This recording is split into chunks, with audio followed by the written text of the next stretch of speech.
Kuha po. Okay, so sumilan natin.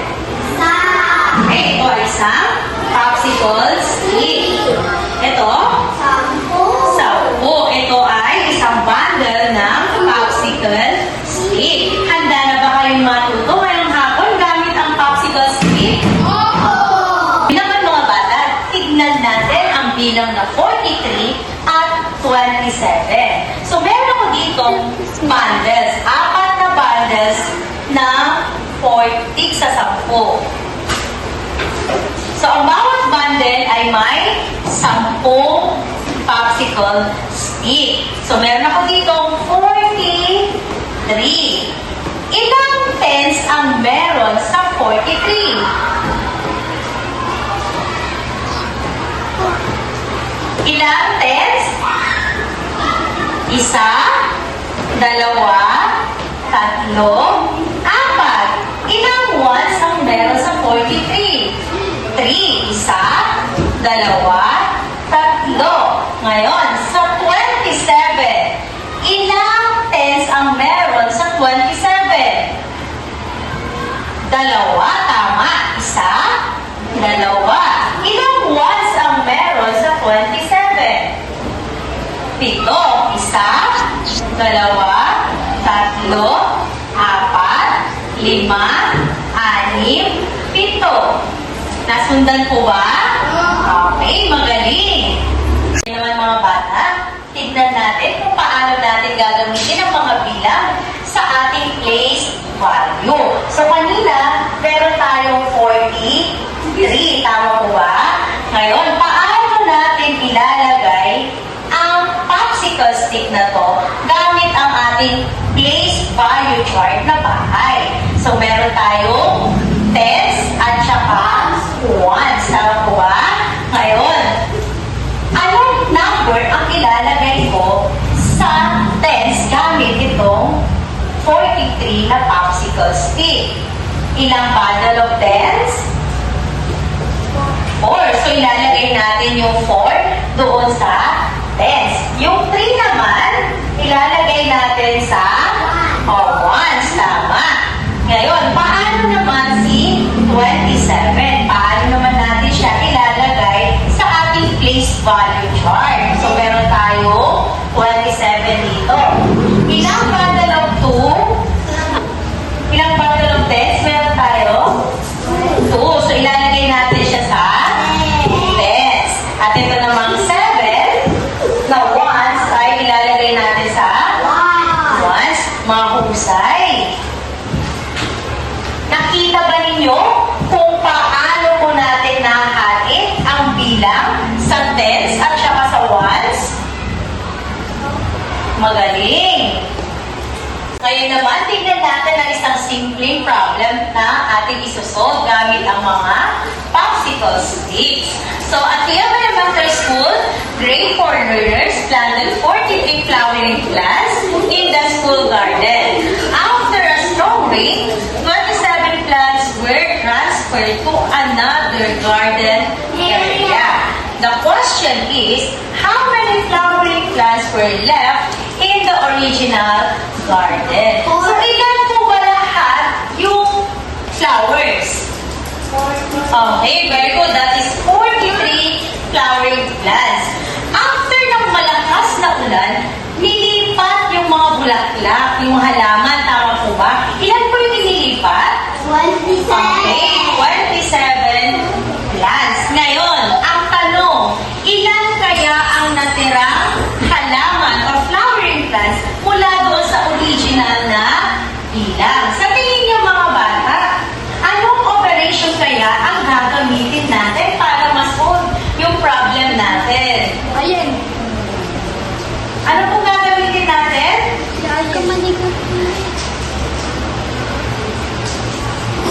Okay, tama. Ang gagamitin po natin ay minus or subtraction. Mga bata, ngayon ay gagawa tayo ng 4 na bundle ng popsicle stick. Tama po ba? So, ito po yung 1, 2, 3, 4, at tig-3 tig-1. Ngayon, ibabawas natin yung 27. Dalawang bundle. Then, 7 tig-isang popsicle. 6. Ngayon, tanong ko mga bata, pwede na ba natin tanggalin ang 7 sa 3? Hindi po, magaling. Ngayon, ang gagawin natin ay magre-regroup tayo. Gagawa tayo ng 42 gamit ang popsicle stick. So, meron tayong ilang bundle? 1, 2, 3, 4, at tig-isa. 1, 2, 3. Ngayon naman ay babawasan natin ng 27. Sa tingin ninyo, ibabawas na ba natin sa 7 yung 3? Hindi po. So, anong gagawin natin?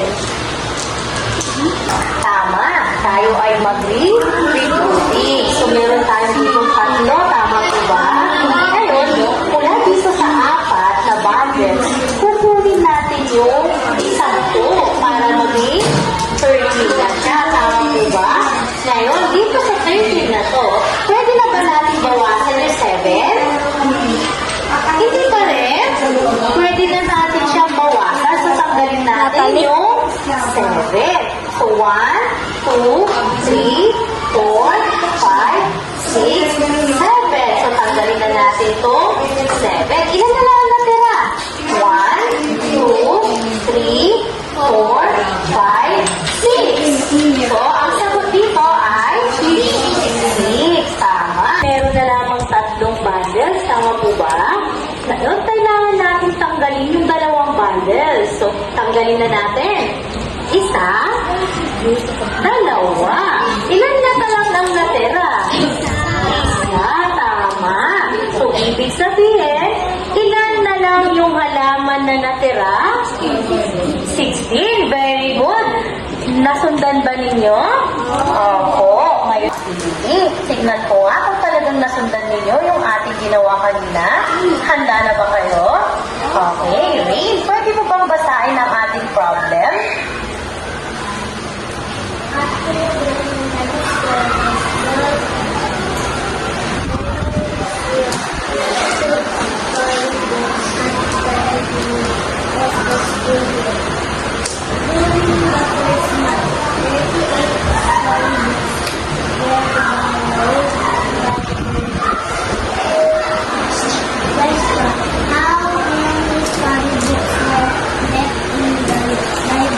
Okay.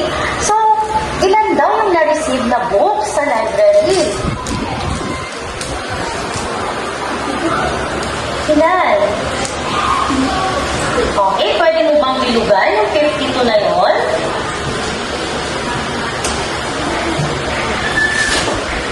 Eh, ilan naman yung hiniram na books?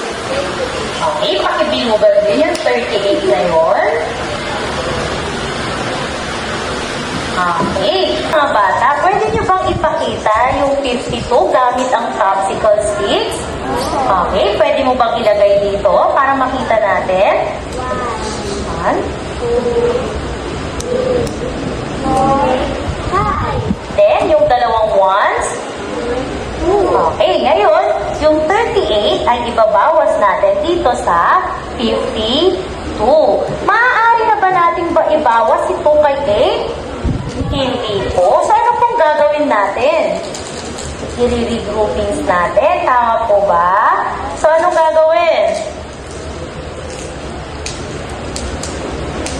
Okay. So, ito po siya. Ngayon, pwede na ba natin itong bawasan ng 8? Ay, ng 2? Opo. Sige nga. Tanggalin nga yung 2.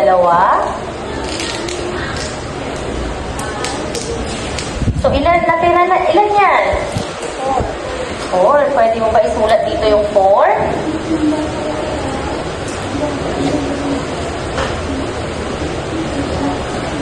Ngayon, meron ka na lang natitirang 4 na bundle. Ilan ang tatanggalin mo? 3. Pwede nyo ba tanggalin yung 3 na yon?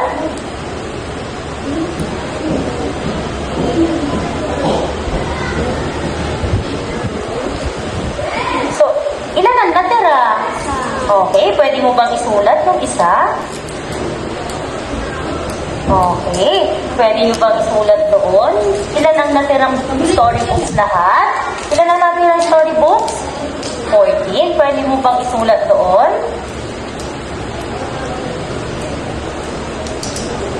Okay. Nasundan ba ninyo? Madali ba? Okay. Mahusay. Sa susunod na araw ay mas lalo pa nating pag-aaralan ang subtraction. So, masaya ba kayo ngayong araw na to? Marami ba kayong natutunan? Okay, magaling. So, hanggang sa muli mga bata. Paalam po.